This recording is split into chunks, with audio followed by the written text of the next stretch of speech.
हरदोई मामले पर आई बड़ी अपडेट। बहन मायावती ने किया नेताओं को तलब।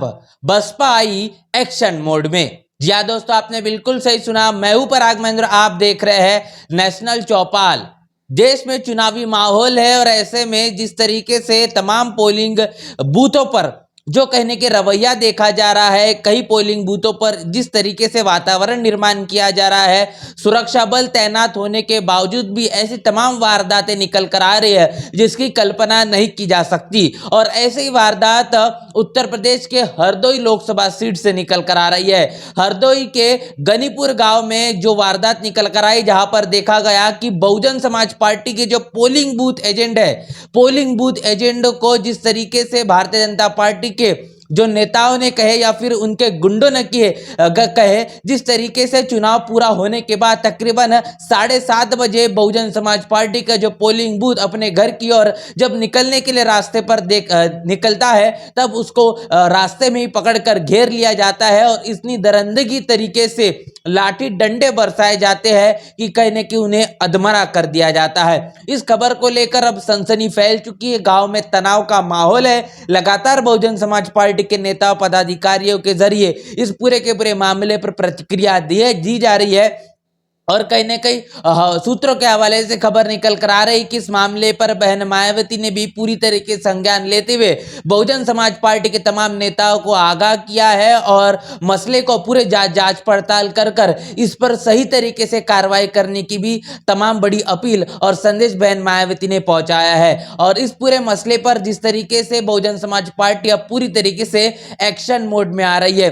सबसे पहले आपको बता दूं कि बहुजन समाज पार्टी के राज्यसभा सांसद इंजीनियर रामजी गौतम, इन्होंने इस मसले पर अपनी बड़ी प्रतिक्रिया दी है। रामजी गौतम ने इस मसले पर जो कुछ कहा है वो तमाम चीजें आपके साथ मैं रूबरू करवाऊं, इसके साथ आप समझ पाएंगे कि बहुजन समाज पार्टी ने इस मसले पर क्या कुछ कहा है। यदुनंदन की शहादत जाया नहीं जाएगी और जिन गुंडों ने तुम्हारी जान ली है उनको उनकी सही जगह जेल के सलाखों के पीछे आज नहीं तो कल पहुंचाया जाएगा।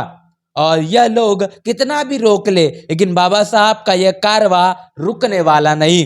दबे कुचले गरीब लोगों की जान माल की सुरक्षा करना इलेक्शन कमीशन आपकी जिम्मेदारी है।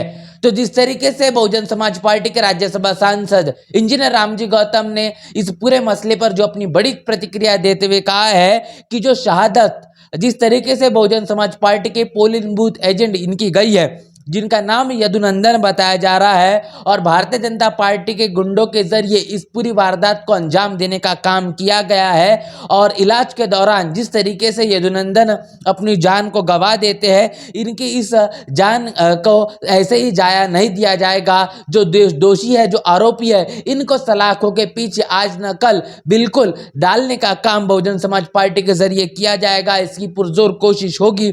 ये तमाम बड़ी बातें यहाँ पर कही गई है। इसके साथ साथ बहुजन समाज पार्टी जिस विचारधारा और मंसूबे को लेकर चलती है, जो बाबा साहब के कार्य को, उनके मिशन को मंजिल मुकाम तक पहुंचाना, वो थमेगा नहीं, रुकेगा नहीं। हर एक संभव असंभव परिस्थिति में ऐसे ही चलता रहेगा।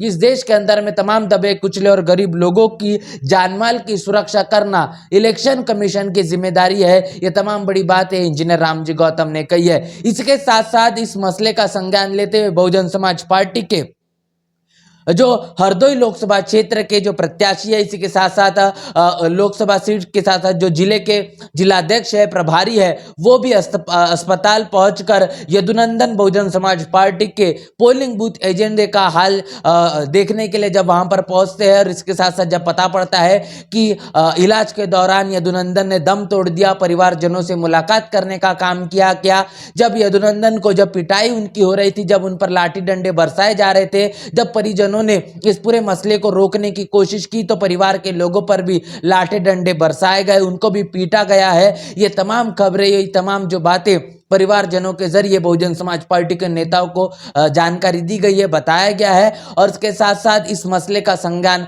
लेते हुए तमाम जो खबर, जो जानकारी है, बहन मायावती को पहुंचाई भी गई है। यह भी अब सूत्रों के हवाले से बताया जा रहा है। बता दें कि हरदोई लोकसभा क्षेत्र के प्रत्याशी भीमराव अंबेडकर भी इस मसले को लेकर अस्पताल पहुंचने का काम किया गया है। नौशाद अली है, ये भी बहुजन समाज पार्टी के जो प्रभारी है, ये भी अस्पताल पहुंचकर पूरे मसले का इन्होंने संज्ञान लिया है। बहुजन समाज पार्टी के तमाम कार्यकर्ता पदाधिकारी भी मामले को जानने समझने के लिए परिजनों से उन्होंने मुलाकात की है। तो आप समझ पा रहे हैं कि इस देश के अंदर में किस तरीके से इस लोकतांत्रिक व्यवस्था के बीच में चुनाव के मद्देनजर रखते हुए चौथे चरण के जो मतदान हो चुके हैं, इसके बाद में इसी दिन ये पूरी की पूरी वारदात को अंजाम देने का काम किया जाता है। और अगले उसके बाद में दूसरे दिन लखनऊ के अस्पताल में यदुनंदन ये अपना दम तोड़ देते हैं। इलाज के दौरान इनकी मौत हो जाती है। और इस पूरे मसले पर बहुजन समाज पार्टी अब पूरी तरीके से एक्शन मोड पर आ चुकी है।